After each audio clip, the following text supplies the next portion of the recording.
Welcome दोस्तों, स्वागत है हमारे चैनल में। आज हम लोग क्लास 10th के साइंस का चैप्टर नंबर 3 पढ़ने जा रहे हैं, जिसका नाम है मेटल्स एंड नॉन मेटल्स, अर्थात धातु तथा उपधातु। आज हम लोग इस चैप्टर के 20 मल्टीपल टाइप क्वेश्चंस को देखेंगे और उनके बारे में समझेंगे। तो चलिए पढ़ा जाए। आइए देखते हैं क्वेश्चन नंबर फर्स्ट क्या लिखा है। लिखा है ऊष्मा का सबसे अच्छा चालक है। तो ऊष्मा का सबसे अच्छा चालक क्या होता है दोस्तों? तो चांदी जो है, सिल्वर ऊष्मा का सबसे अच्छा चालक होता है। तो ऑप्शन नंबर ए जो है करेक्ट ऑप्शन हो जाएगा। आइए देखते हैं नेक्स्ट क्वेश्चन को। सामान्य अवस्था में द्रव अवस्था में पाई जाने वाली धातु कौन सी होती है? तो हम लोगों को पता है कि अगर धातु पूछता है तो मरकरी और गैलियम जो है सामान्य अवस्था में लिक्विड स्टेट में पाई जाने वाली धातुएं हैं। तो ऑप्शन नंबर सी यहाँ पे जो है मरकरी यानी पारा है, तो ये करेक्ट हो जाएगा। नेक्स्ट क्वेश्चन पे चलते हैं। अगला क्वेश्चन क्या है? अगला क्वेश्चन है सामान्य अवस्था में द्रव अवस्था में पाई जाने वाली अधातु का नाम क्या है? तो हम लोगों को पता है कि सामान्य अवस्था में द्रव अवस्था में पाई जाने वाली एकमात्र धातु ब्रोमीन होती है दोस्तों। तो ब्रोमीन पे हम लोग टिक कर देंगे, यानी कि करेक्ट आंसर हम लोग का ब्रोमीन हो जाएगा। नेक्स्ट क्वेश्चन पे चलते हैं। अगले क्वेश्चन में देखते हैं क्या लिखा गया है। नेक्स्ट क्वेश्चन कहता है एल्यूमिनियम की सतह पर ऑक्सीजन परत बनना कहलाता है। क्या कहलाता है? तो एल्यूमिनियम की परत पर ऑक्सीजन की परत का जमना जो है एनोडिंग कहलाता है दोस्तों। तो ऑप्शन ए यहाँ पे जो है करेक्ट हो जाएगा। नेक्स्ट क्वेश्चन देखते हैं। निम्नलिखित धातुओं में उत्कृष्ट धातु का उदाहरण कौन है दोस्तों?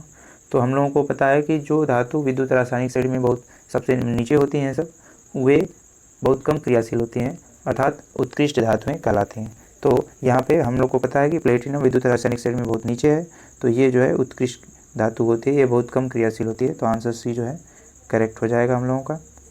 नेक्स्ट क्वेश्चन देखते हैं। निम्नलिखित धातुओं में सबसे अधिक आघातवर्धनीय धातु है। तो सबसे अधिक आघातवर्धनीयता गोल्ड की यानी सोने की होती है। तो यहाँ पे ऑप्शन डी जो है हम लोगों का करेक्ट हो जाएगा, गोल्ड AU। नेक्स्ट क्वेश्चन देखते हैं। धातुओं को पतले तारों के रूप में खींचने की क्षमता क्या कहलाती है? तो धातुओं को पतले तारों के रूप में खींचने की क्षमता को हम लोग तन्यता कहते हैं, और ऑप्शन नंबर हम लोग का यहाँ पे बी जो है करेक्ट हो जाएगा, डक्टिलिटी, जिसको हम लोग तन्यता कहते हैं। और सबसे तन्य धातु कौन सी होती है? तो गोल्ड जो है सबसे तन्य धातु होती है। नेक्स्ट क्वेश्चन देखते हैं। उभयधर्मी ऑक्साइड है। उभयधर्मी ऑक्साइड कौन होता है? तो एल्यूमिनियम और जिंक के जो ऑक्साइड होते हैं, यानी कि एल्यूमिनियम ऑक्साइड यानी Al2O3 और ZnO, ये दोनों ही ऑक्साइड जो है उभयधर्मी ऑक्साइड होते हैं। तो ऑप्शन नंबर सी जो है हम लोगों का करेक्ट हो जाने वाला है। तो यहाँ पे हम लोग टिक कर देंगे। आते हैं अगले क्वेश्चन की ओर। अगला क्वेश्चन कहता है निम्न में से कौन सी धातु अम्ल से हाइड्रोजन विस्थापित करती है? तो जो धातुएँ विद्युत रासायनिक श्रेणी में हाइड्रोजन से ऊपर होती हैं, वे अधिक क्रियाशील होती हैं और अम्लों से हाइड्रोजन को आसानी से विस्थापित कर देती हैं। तो ऑप्शन नंबर ए जो है हम लोग का करेक्ट होगा, क्योंकि मैग्नीशियम विद्युत रासायनिक श्रेणी में हाइड्रोजन से ऊपर है। नेक्स्ट क्वेश्चन देखते हैं। धातु जो भाप से क्रिया करती है। तो बहुत अधिक क्रियाशील धातुएं ठंडे जल से क्रिया कर लेती हैं, जैसे सोडियम, पोटेशियम, कैल्शियम हो गया। लेकिन कम क्रियाशील धातुएं भाप से अभिक्रिया करती हैं, और बहुत ही कम क्रियाशील धातुएं भाप से भी अभिक्रिया नहीं करती हैं। तो आयरन जो है कम क्रियाशील धातु है, तो ये भाप से अभिक्रिया करता है। तो answer C, option number C जो है हम लोग का करेक्ट हो जाएगा। आते हैं नेक्स्ट क्वेश्चन की ओर। प्राकृतिक पदार्थ जिसमें धातु पाई जाती है क्या कहते हैं उसे?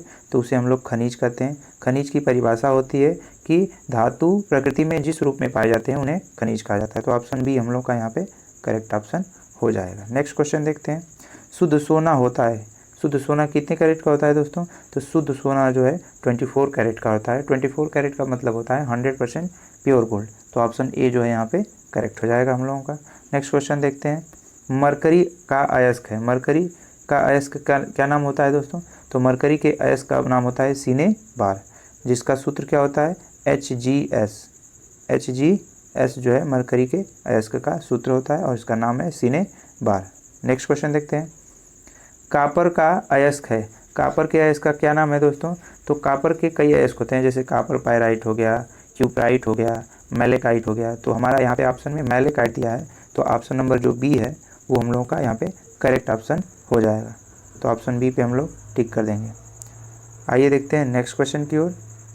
मैट में मुख्यतः होता है, तो मैट जब हम लोग आयरन को शुद्ध करते हैं तो उसमें अशुद्धि के रूप में मैट बनता है दोस्तों। तो मैट में क्या क्या होता है, तो मैट में Cu2S यानी Q+ सल्फाइड होता है और आयरन का सल्फाइड होता है। तो ऑप्शन सी हम लोग का जो है यहाँ पे करेक्ट ऑप्शन हो जाएगा। आइए देखते हैं नेक्स्ट क्वेश्चन की ओर। मिश्र धातु पीतल के अवयवी घटक हैं। तो सबको पता है कि मिश्र धातु पीतल में क्या होता है दोस्तों, कापर और जिंक होता है। कापर और क्या होता है, जिंक होता है। कापर और जिंक होता है, जिसमें कापर जो है अबाउट 70% होता है, जबकि जिंक जो है 30% होता है। कहीं कहीं पे इसे 80 और 20 का रेशियो भी दे देते हैं। नेक्स्ट क्वेश्चन की ओर चलते हैं। अमलगम होते हैं। अमलगम क्या होते हैं दोस्तों, तो अमलगम किसी भी धातु का पारे में बना एक मिश्र धातु होता है दोस्तों। तो हम लोग को यहाँ पे मिश्र धातु पर टिक करना होगा। तो ऑप्शन जो है बी पे हम लोग टिक कर देंगे, क्योंकि जैसे sodium amalgam, aluminium amalgam, zinc amalgam, ये सब क्या है, अलग अलग धातुएं हैं जिनका पारे में बना विलयन होता है। तो यहाँ पे हम लोग समझ गए कि अमलगम क्या होते हैं, किसी भी धातु का पारे में बना मिश्र धातु होता है अमलगम। नेक्स्ट क्वेश्चन की ओर देखते हैं। एंटीमनी क्या है, तो एंटीमनी एक धातु है दोस्तों। कुछ विद्वान इसे उपधातु की श्रेणी में रखते हैं, परंतु अधिकतर गुण इसके धातुओं से मिलते हैं, इसलिए हम लोग यहाँ पे धातु पे टिक कर देंगे। नेक्स्ट क्वेश्चन की ओर चलते हैं। जर्मन सिल्वर में कौन सी धातु नहीं होती है दोस्तों, तो जर्मन सिल्वर में कापर, जिंक और निकिल होता है, लेकिन सिल्वर धातु यहाँ पे नहीं होती है। तो हम लोग ऑप्शन नंबर सी पे टिक कर देंगे। नेक्स्ट क्वेश्चन की ओर देखते हैं। अम्लराज या एक्वारेजिया की प्रकृति कैसी होती है दोस्तों, तो दोस्तों हम लोगों को पता है कि अम्लराज जो है हाइड्रोक्लोरिक अम्ल यानी HCl और नाइट्रिक अम्ल यानी कि HNO3 का तीन संबंधे 1 के अनुपात में बना मिश्रण होता है दोस्तों, जिसको हम लोग एक्वारेजिया या अम्लराज कहते हैं। तो इस तरह से ये दोनों अम्लीय प्रकृति के ही होंगे। तो एक्वारेजिया का भी जो नेचर होता है वो एसिडिक होता है, अर्थात अम्लीय होता है। तो ऑप्शन बी जो है हम लोगों का करेक्ट हो जाएगा यहाँ पे। तो 20 क्वेश्चन कंप्लीट हो चुके हैं। तो आज के लिए इतना ही, धन्यवाद।